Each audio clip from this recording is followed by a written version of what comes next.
عمران خان کی مریم نواز، شہباز شریف اور آصف علی زرداری کو پہلی سلامی۔ جیل میں بیٹھا کپتان ان سب پر حاوی پڑ گیا ہے اور آج کا دن یعنی کہ اتوار کا دن ان سب کو ایک بہت واضح اور دو ٹوک پیغام پہنچنے والا ہے۔ اس سب کا ٹریلر بھی کل رات کو ہم نے دیکھا۔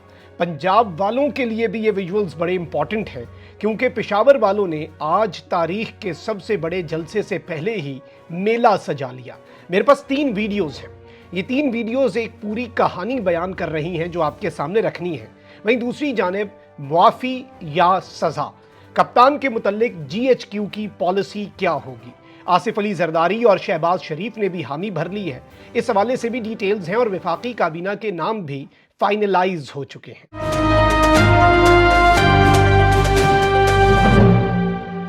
بسم اللہ الرحمن الرحیم۔ السلام علیکم ناظرین کرام، میں ہوں مخدوم شہاب الدین اور آپ دیکھ رہے ہیں میرا فیس بک اور یوٹیوب چینل۔ امید کرتا ہوں آپ سب لوگ بخیر و عافیت ہوں گے اور جہاں بھی ہوں گے اپنے اہل خانہ سمیت خوش بھی ہوں گے اور محفوظ بھی۔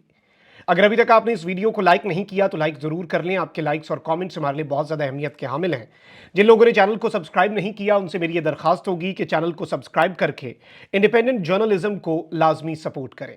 ناظرین کرام، خبریں بہت زیادہ ہیں اور اس وقت بہت کچھ واضح ہو چکا ہے۔ ایک جانب تو جو رجیم چینج آپریشن 2.0 ہے اور پی ڈی ایم 2.0 کا جو مقصد تھا، وجہ تخلیق تھی، وہ مکمل ہو چکی ہے۔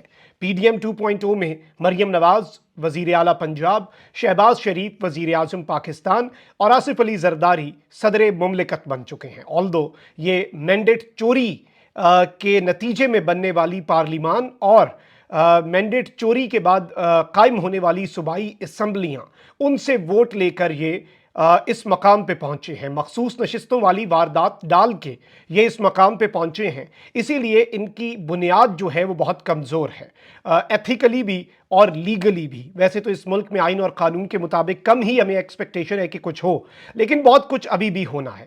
اچھا، وفاقی کابینہ کے حوالے سے بہت سی چیزیں چل رہی ہیں۔ میں آپ کو یہ بھی بتا دوں کہ صدارتی انتخاب کا مرحلہ مکمل ہونے کے بعد وفاقی کابینہ کی تشکیل حتمی مراحل میں داخل ہو گئی ہے۔ نئی وفاقی کابینہ کی تقریب حلف برداری میرے ذرائع کے مطابق 11 مارچ کو ہوگی۔ صدارتی انتخابات کے بعد وفاقی کابینہ کے پہلے مرحلے کو حتمی شکل دے دی گئی۔ مسلم لیگ نون ایک مرتبہ پھر پاکستان پیپلز پارٹی کو وفاقی کابینہ میں شمولیت کی دعوت دے گی اور وفاقی کابینہ کے پہلے مرحلے میں 14 سے 16 وزراء جو ہیں ہمارے ذرائع کے مطابق وہ حلف اٹھائیں گے، اور یہ سب کچھ جو بھی ہو رہا ہے یہ آپ کے سامنے ہے۔ 14 سے 16 وزراء سے یہ شروع کریں گے، اس کے بعد جو فوج ہوگی وہ آپ اندازہ بھی نہیں کر سکتے۔ اب یہاں پر شہباز شریف صاحب کی ٹیم جو ہے وہ آخری مراحل میں داخل ہو گئی ہے اور وزیروں، مشیروں اور معاونین کے ناموں کا فیصلہ بھی ہو چکا ہے۔ ذرائع کے مطابق شہباز شریف کی کابینہ میں سابق وزیر خزانہ اسحاق ڈار کو وزیر خارجہ کا قلمدان دینے کا فیصلہ کیا گیا ہے۔ ہمارے چینل پہ سب سے پہلے یہ خبر آپ کے سامنے چلی، یہ درست ثابت ہوئی ہے، جبکہ سابق نگران وزیر خزانہ شمشاد اختر کو معاون خصوصی خزانہ اور اورنگزیب خان کو مشیر خزانہ بنانے کا فیصلہ کیا گیا ہے۔ ذرائع نے بتایا کہ سابق نگران وزیر خارجہ جلیل عباس جیلانی کو مشیر خارجہ اور طارق فاطمی کو معاون خصوصی خارجہ مقرر کرنے کا فیصلہ کیا گیا ہے۔ نئی کابینہ میں سابق نگران وزیر اعلیٰ پنجاب محسن نقوی کو مشیر داخلہ، جبکہ خواجہ آصف کو وزارت دفاع کا قلمدان دیا جائے گا۔ ذرائع کے مطابق عطا تارڑ کو وزارت اطلاعات، مصدق ملک کو وزارت توانائی کا قلمدان سونپنے اور احسن اقبال کو وزیر منصوبہ بندی اور ترقی کا فیصلہ کر لیا گیا ہے۔ غازی اختر کو انڈسٹریز اور سلمان احمد کو بورڈ آف انویسٹمنٹ میں ذمہ داریاں دینے کا فیصلہ کیا گیا ہے۔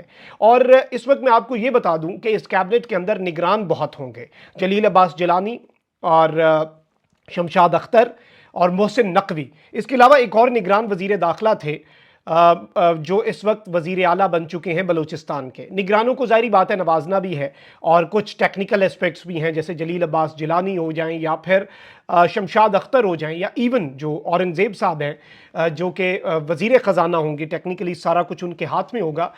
اس سے ایک چیز واضح ہے کہ طاقتوروں نے مکمل طور پہ نہ ہی خزانہ اور نہ ہی خارجہ امور جو ہیں اور نہ ہی داخلہ، 3 ہی وزارتیں امپورٹنٹ ہیں، باقی تو مذاق ہے۔ Let's be very honest here. Pakistan کے کانٹیکسٹ میں شاید آج سے کچھ عرصہ پہلے بات ہوتی، میں کہتا وزیر داخلہ اور وزیر خارجہ۔ میں اب یہ کہوں گا وزیر داخلہ، وزیر خارجہ اور وزیر خزانہ امپورٹنٹ ہے۔ اب انہوں نے وزیر خزانہ کی وزارت بھی لے لی، داخلہ کی وزارت بھی نگران کو مل گئی، یعنی کہ طاقتوروں کے نمائندے کو مل گئی، اور خارجہ کے اندر بھی اسحاق ڈار کو تو ڈالا، لیکن پھر ساتھ جلیل عباس جیلانی کو بھی ڈال دیا ٹو انشور کہ سارے معاملات ٹھیک چل رہے ہیں۔ آپ ان چیزوں کو ذرا سمجھیں اور ان معاملات کو سمجھا کریں۔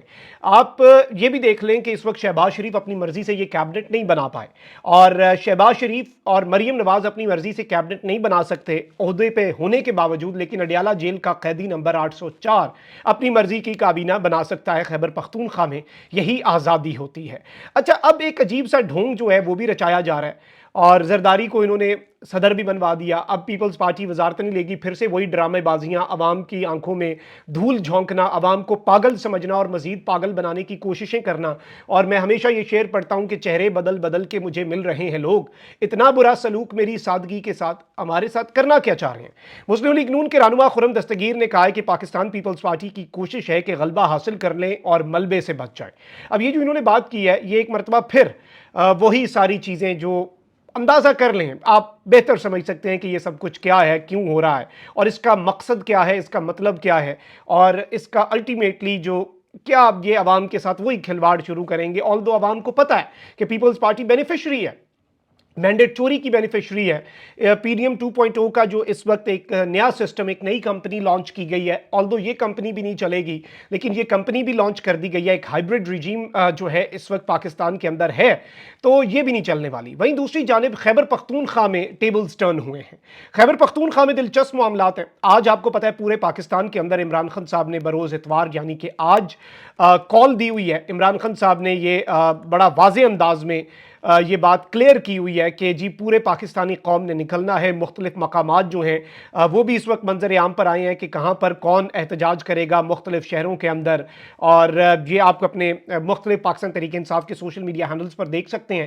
لیکن جو لائم لائٹ ملے گی وہ خیبر پختونخوا میں انتخابی دھاندلی کے خلاف ایک جلسے کو ملے گی، اور یہ بڑے عرصے بعد، ویسے تو خیبر پختونخوا میں پولیس کی فسطائیت اور پورے ہر طرح کے جبر کے باوجود ایک چھوٹی سی کارنر میٹنگ بھی جلسے کا رخ اختیار کر جاتی ہے۔ خیبر پختونخوا میں ہوائیں بڑی مختلف ہیں۔ پنجاب میں بھی کپتان کی ہوا ہے، لیکن خیبر پختونخوا کا مزاج تھوڑا مختلف ہے۔ There is a reason Khyber Pakhtunkhwa کے مینڈیٹ پر ڈاکہ نہیں ڈالا گیا، ویری obvious reason۔ اب خیبر پختونخوا جو ہے اس میں بڑا دلچسپ معاملہ ہوا ہے، اور آج پشاور میں اسی کبوتر چوک پر جلسہ ہونے جا رہا ہے جس کبوتر چوک میں الیکشن سے پہلے پولیس اور انتظامیہ پی ٹی آئی والوں کو اکٹھا نہیں ہونے دیتے تھے۔ آج اسی پولیس کے اعلیٰ افسران کی ڈیوٹی بھی لگی ہوئی ہے، اور یہ ووٹ کی طاقت ہوتی ہے بیسیکلی۔ ویسے وہ کہتے ہیں نا کہ پشاور والوں کو عید کا چاند ایک دن پہلے نظر آ جاتا ہے، ٹھیک کہتے ہیں، کیونکہ جلسہ جو ہے وہ تو آج تھا، لیکن کل ہی ایک دن پہلے ہی پشاور والوں نے بہت سے معاملات جو ہیں وہ واضح کر دیے، اور عوام جو ہے وہ ایک رات پہلے ہی پرجوش تھی، جلسہ گاہ پر پہنچے اور بڑی تعداد میں نعرے لگے۔ آپ ذرا یہ کلپ بھی دیکھیں۔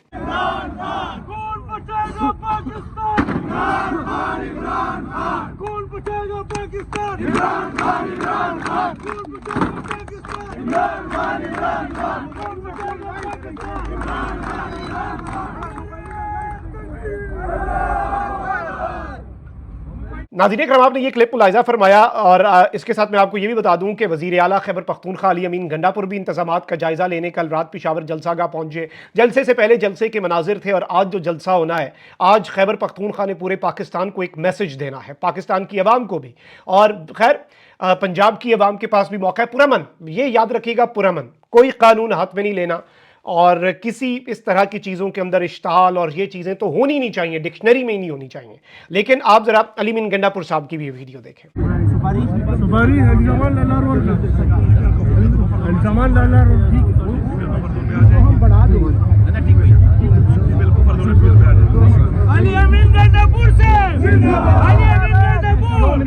جی تو ناظرین اکرام، آپ نے یہ ویڈیو دیکھ لی، اب ذرا آگے بڑھتے ہیں۔ میں آپ کو یہ بتا دوں کہ اس وقت ایک چیز کہی جا رہی ہے، اور بہت سے تجزیہ کار جو ہیں اور جو اس وقت اس گورنمنٹ کے قریب ہیں یا طاقتور حلقوں کے قریب ہیں، وہ یہ چیز بڑی واضح انداز میں کمیونیکیٹ کر رہے ہیں کہ محسن نقوی صاحب جو ہیں وہ وزیر داخلہ کے طور پہ آ رہے ہیں۔ یہ ایک بڑا واضح میسج ہے۔ کور کمانڈرز کانفرنس کا اعلامیہ بہت واضح ہے، آرمی چیف کی سٹیٹمنٹس بہت کلیئر ہیں، شہباز شریف صاحب کی سٹیٹمنٹ بہت کلیئر ہے۔ آصف علی زرداری کے بارے میں کہا جا رہا ہے کہ وہ مفاہمت کے بادشاہ ہیں۔ آصف علی زرداری سب کو ساتھ لے کر چلنے اور بہترین انداز میں مفاہمت کرنے کے لیے بڑے مشہور ہیں، اور آصف علی زرداری آئیں گے تو کیا مفاہمت ہوگی۔ اس حوالے سے